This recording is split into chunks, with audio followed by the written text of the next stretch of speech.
Alors je vais commencer en vous parlant de toutes les émissions que nous on cherche à estimer lorsque... Le micro c'est ça. Voilà. Toutes les émissions qu'on cherche à estimer lorsqu'on parle d'agriculture. Ce schéma que vous voyez à l'écran, il n'est pas vraiment fait pour être lu dans une grande assemblée comme la vôtre, mais en fait, vous voyez toutes les émissions qui peuvent être associées à l'activité agricole, avec des petits schémas qui sont spécifiques de notre travail au CITEPA, mais on va voir que certes, on entend toujours parler du méthane et des animaux, mais en fait, au niveau du CITEPA, on estime énormément d'émissions liées à l'activité agricole. Et c'est pas que l'activité agricole, hein, le CITEPA suit toutes les activités économiques et leurs émissions. Donc, à titre d'exemple, le CH4 des animaux, il est comptabilisé, mais on a dans les gaz à effet de serre aussi notamment le N2O, donc protoxyde d'azote, qui est un gaz associé à l'utilisation d'azote en agriculture, et qui est une grande composante de ce qu'on va avoir comme émission. On a aussi pas mal d'autres composés. Donc ça va des particules lorsqu'on a le travail, les moissons, etc. Les oxydes d'azote qui sont liés à la combustion et le CO2, même des machines. Donc il y a vraiment un grand panel d'émissions. Donc on estime tout ça. Mais bon, aujourd'hui, on va peut-être se focaliser sur quelques points. Juste pour vous dire que voilà, le travail des inventaires que je vais vous présenter, c'est quelque chose qui se veut assez exhaustif en termes de composés émis et d'activités. Alors, je travaille au CITEPA. Ce genre de graphique, c'est l'exemple typique des sorties que vous pouvez avoir quand vous allez sur le site. Et ça correspond à des résultats qu'on produit annuellement. Et donc ça permet d'avoir sur cette diapositive vraiment des très grands chiffres.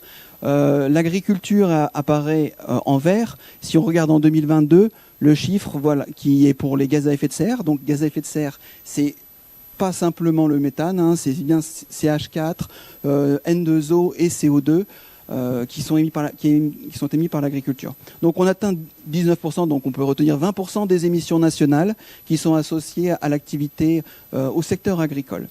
Et on peut voir aussi que cette contribution a un petit peu augmenté, hein, si on compare par rapport à l'année 90.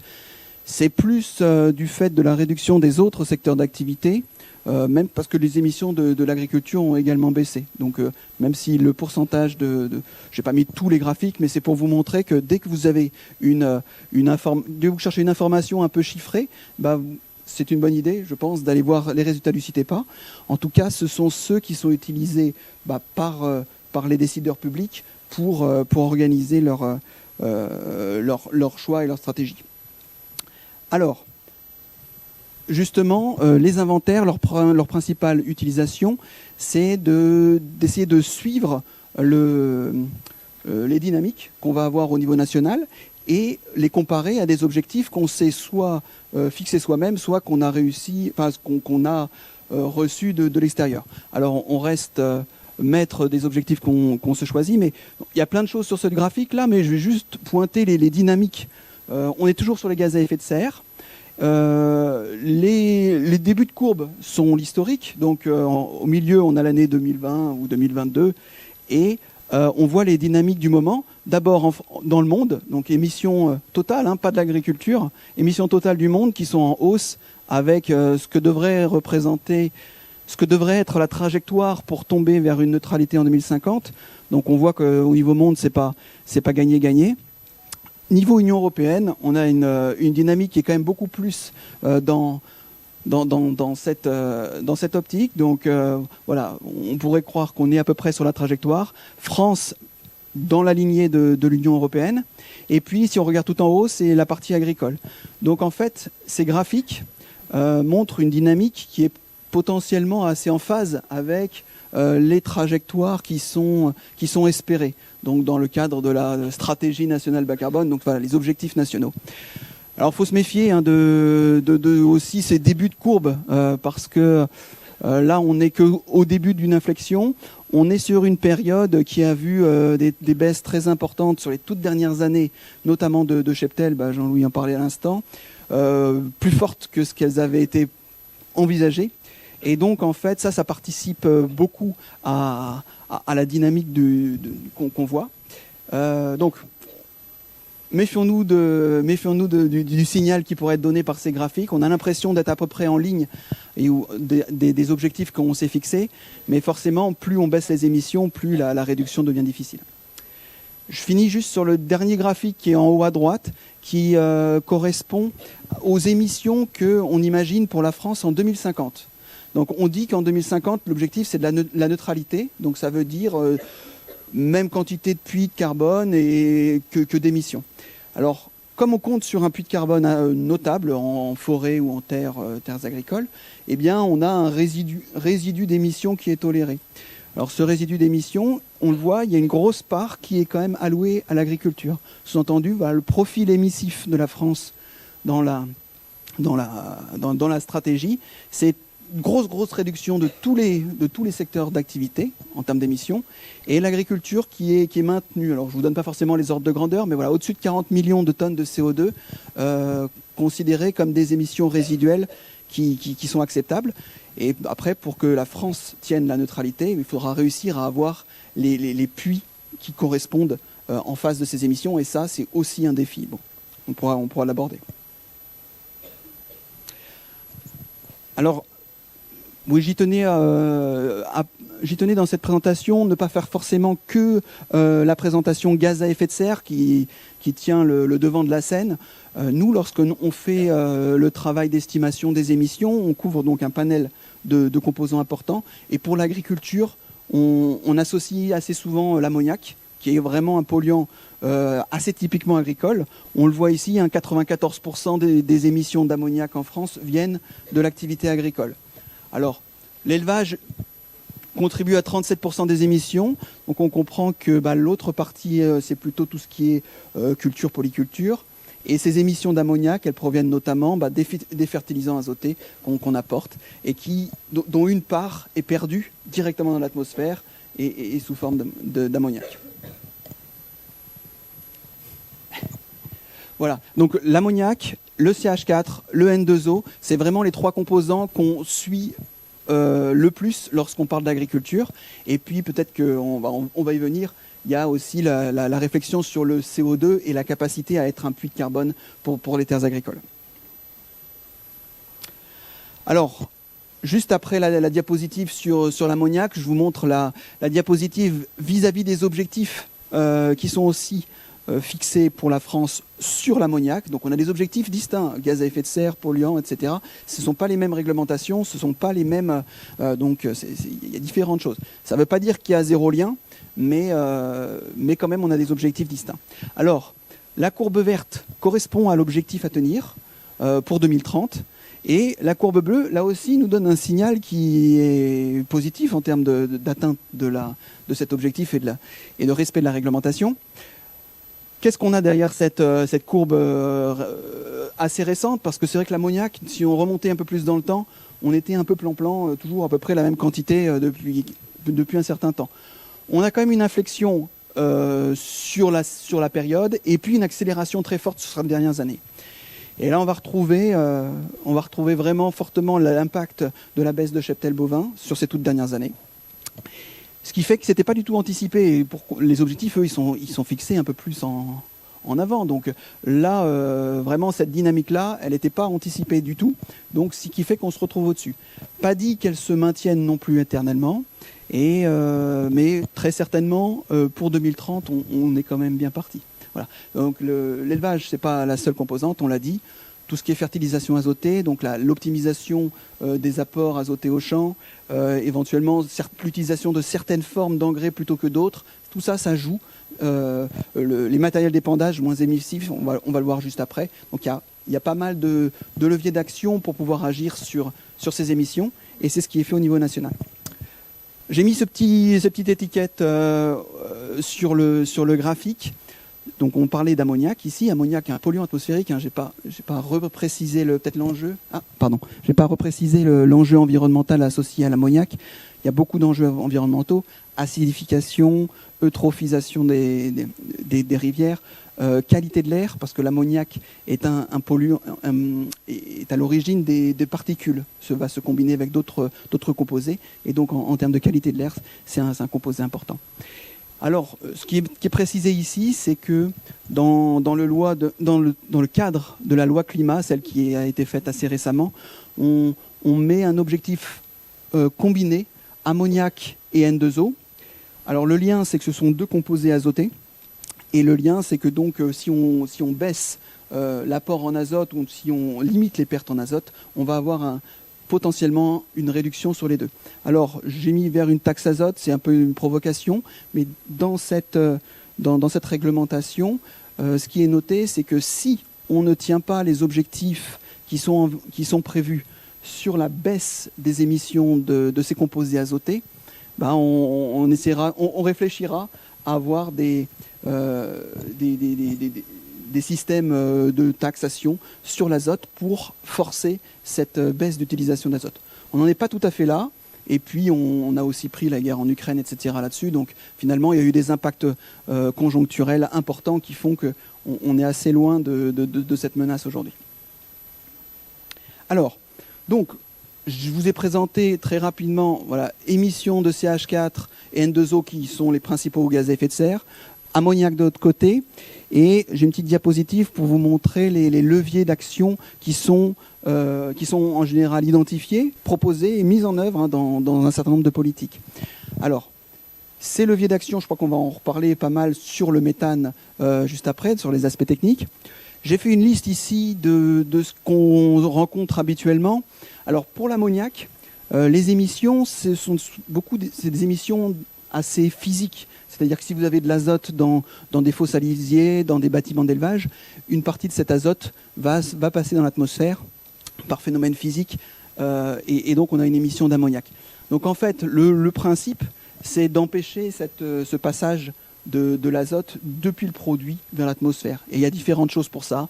On peut couvrir les fosses, séparer les lisiers, racler rapidement les bâtiments d'élevage. Donc tout ça, ce sont des leviers d'action pour baisser l'ammoniac, les émissions d'ammoniac.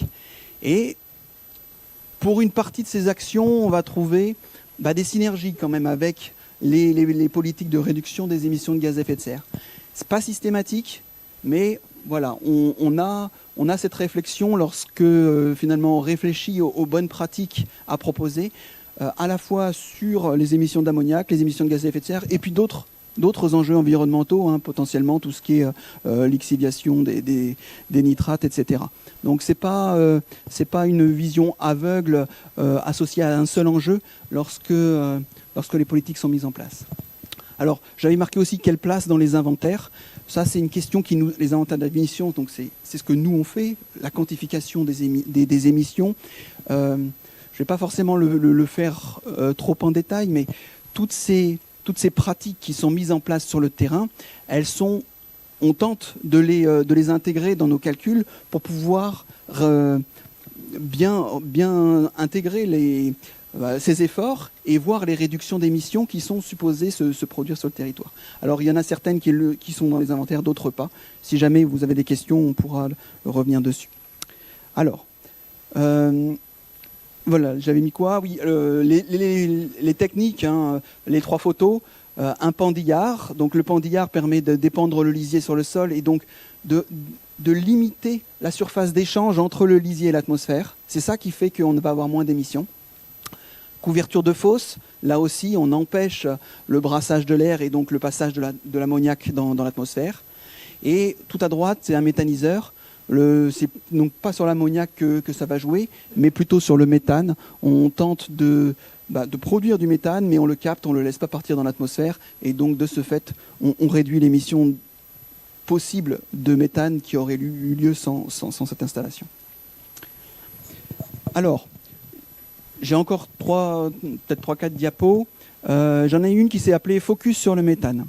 Alors, je sais qu'il y a toujours beaucoup de discussions sur le méthane. Je vais commencer par la partie à gauche, qui est une tentative de présentation de la manière dont nous, on calcule ces émissions de méthane, essentiellement celle de la fermentation entérique, qui est vraiment le premier poste. Donc, ce n'est pas une mystification. On a vraiment des émissions importantes de méthane liées à la fermentation entérique des ruminants. Alors, on peut présenter les méthodes de calcul de manière très différente. On n'a pas des capteurs sur chaque animal, etc. C'est pas comme ça. C'est pas de la mesure directe des émissions. Ce qu'on utilise, c'est on a une quantification du nombre d'animaux sur le territoire et on essaye de voir combien de méthane chacun émet chaque année. Et en fait, alors je le dis peut-être un petit peu vite, on peut utiliser donc le nombre d'animaux fois ce qu'on appelle un facteur d'émission par tête. Mais en pratique, dans les inventaires, et ça permet de comprendre peut-être parfois les choses différemment, le facteur d'émission qu'on utilise, il est rapporté à la quantité d'aliments ingérés par ces animaux. Donc, en gros, ce qu'on cherche à faire sur la ferme France, c'est d'estimer la quantité de matière qui est ingérée par tous les ruminants. Et cette quantité d'aliments, elle constitue une masse d'énergie importante que l'animal tente de valoriser. Et en gros, le facteur d'émission qu'on a, c'est plus ou moins 6,5%. Vous voyez, le facteur de conversion en méthane, ça veut dire que sur toute l'énergie qui est mangée par les animaux sur le territoire français, il y a 6,5% de cette énergie, en gros, qui part dans l'atmosphère sous forme de méthane. Donc si vous la brûlez, ça vous fait ça. Donc voilà l'ordre de grandeur. C'est comme une machine, comme un moteur. Il y a d'autres pertes. Il ne récupère pas les 94% restants, l'animal. Il y a d'autres pertes, mais sous forme de méthane, c'est l'ordre de grandeur qui part vers l'atmosphère. Alors voilà, ça c'est un premier élément pour... 4 minutes. C'est ça, voilà. Premier élément pour comprendre comment on calcule les émissions de méthane. Et juste à côté, j'ai évoqué le concept du méthane parce que souvent c'est discuté dans le monde de l'élevage, la place du méthane vis-à-vis des autres sources d'émissions. Donc le graphique qui est ici, que je détaille pas en détail, mais montre les émissions de l'agriculture, mais aussi d'autres sources de méthane, notamment au niveau mondial. Notamment tout ce qui est extraction de gaz, extraction de pétrole. Donc on a un gros tiers des émissions de méthane qui viennent de l'agriculture et une grosse part directement de la fermentation entérique. Alors le message c'est l'élevage n'est pas le seul contributeur au méthane mondial, mais c'est quand même une bonne partie. Et bon, je ne vais pas forcément trop détailler, mais le fait que le méthane ait un pouvoir de réchauffement global, un pouvoir de réchauffement assez fort, c'est ce qui fait que c'est un sujet d'importance. Des fois, on a souvent des discussions sur le fait que la durée de vie du méthane dans l'atmosphère est assez courte comparément à d'autres formes. Quoi qu'il en soit, aujourd'hui, c'est un des composants qui participe activement au réchauffement aujourd'hui et encore pour le futur. Deuxième focus dans les 2 dernières minutes qui me restent, le focus prairie, puisque voilà, lorsqu'on est sur l'élevage, on a souvent premier questionnement sur la place du méthane, deuxième questionnement sur la compensation qu'il est possible d'avoir grâce au CO2 stocké sous les prairies. Alors, ce que j'ai présenté en premier, donc c'est toujours des chiffres qui correspondent à l'inventaire national des émissions. Alors on ne voit pas peut-être aussi bien que ça, mais la part prairie dans ce graphique, c'est la partie vert. Alors on ne la voit pas beaucoup parce qu'elle représente dans l'inventaire national entre 0 et 7 millions de tonnes de CO2 de puits par an. Et pourquoi on ne la voit pas énormément? Parce que ce qui est représenté ici, c'est le secteur des terres et on voit surtout la grosse partie marron qui est la partie forestière. Donc on a dans le profil, dans la photographie de la France, si on regarde le secteur des terres, on a d'abord une grosse composante puits forestier, qui d'ailleurs, sur les dernières années, s'est un peu écroulée. Si vous avez suivi l'actualité, on a des gros enjeux sur la pérennité du puits forestier. Donc le puits en prairie est assez faible dans l'inventaire national. Alors, il peut y avoir des discussions sur la manière dont on réussit à estimer ce puits en prairie. J'ai aussi mis juste en dessous l'étude 4 pour 1000 de l'INRA, donc qui présente des chiffres un petit peu différents, mais finalement pas si différents que ça. Pas forcément, je le dis un peu vite, mais en gros, ce qu'on arrive à obtenir sur prairie, c'est quand même des stockages qui sont pas des ordres de grandeur comparables au niveau d'émissions qu'on a issus de l'élevage. Donc, certes, des compensations possibles, mais attention à ne pas considérer le même poids entre émissions de méthane et stockage de carbone sous prairie. En tout cas, c'est ce que nous, on trouve. Et les leviers pour réussir à capter du carbone sous prairie de manière supplémentaire sont assez difficiles à activer. Alors je finis peut-être sur un autre inventaire pour les gens qui seraient vraiment très intéressés pour aller loin dans les données. Alors c'est peut-être pas tout à fait la bonne assemblée pour ça, mais juste pour vous dire que voilà, au niveau du CITEPA, il y a moyen de retrouver énormément de détails sur chacune des catégories émettrices. Donc, je ne prends pas le temps de décrire ce graphique, mais vous trouveriez les catégorisations, fermentation entérique, mais aussi émissions au bâtiment, stockage, les résidus de culture, y compris des émissions associées à la production des intrants. Ça, ce sont des choses qui sont possibles. Et alors, de trouver au niveau du CITEPA. Alors, je pense que je vais m'arrêter là. Alors, peut-être, j'avais 2 diapositives sur ce dernier inventaire qui s'appelle l'inventaire floréal. Les gens passionnés pourront nous poser des questions dessus. La conclusion qui apparaît sur cette dernière diapositive, c'est le fait que lorsque on travaille, nous, sur les inventaires, on a des périmètres qui sont bien standardisés. Mais la question des périmètres, elle est toujours beaucoup discutée. Et dans cet inventaire qui s'appelle Floréal et qui est dédié aux émissions agricoles, justement, il y a une réflexion sur quels sont les résultats qu'on obtient lorsqu'on essaye de voir aussi les émissions qui se produisent à l'étranger pour notre consommation, pour les facteurs de production agricole. Donc un périmètre donc un peu plus large que l'inventaire national qui, lui, se focalise sur les émissions du territoire français. Voilà. Alors bon, je pense que j'ai parlé un peu trop vite, etc. Mais bon, c'est la pression du maître des lieux. Voilà, j'imagine. Merci à tous.